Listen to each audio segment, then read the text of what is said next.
work your quads and hamstrings, because that's what we're getting ready to do today. We're going to work with chair and exposure. Not just that, we're going to learn to transition weight so that we can move across the line from one anchor point all the way to the other. I'll review the details on how to shift weight on the line.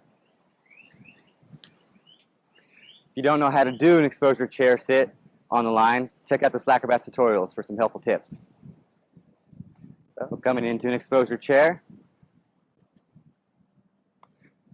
I suggest having your arms out in front of you here, or perhaps a little bit more above your head for more of a challenge. From here, I'm going to shift the weight to my left foot as I slide my right foot to the right, shifting the weight to my right foot as I slide my left to the right. Again, shifting the weight to the left, sliding the right, shifting the weight to the right, sliding the left.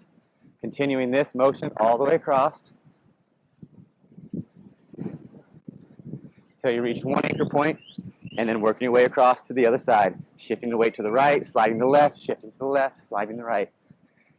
Shifting, sliding. Breathing, staying focused and calm. If that's too easy for you and you want a challenge, you can do this a little bit faster. Again, finding our chair and exposure, and then moving faster, almost as though it's a bounce walk. So, here.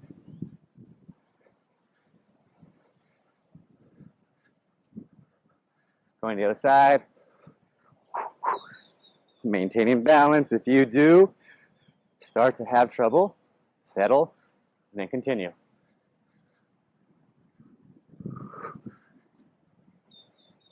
Come down, give those legs a little break, and get back up and try it again. That's why it's training drills. Recommend trying this 2 or 3 times before you take a break, rehydrate, get out and do it again. We'd like to see your progress, so send it to us. SLACKROBATS Facebook and our Instagram. Until next time, keep training.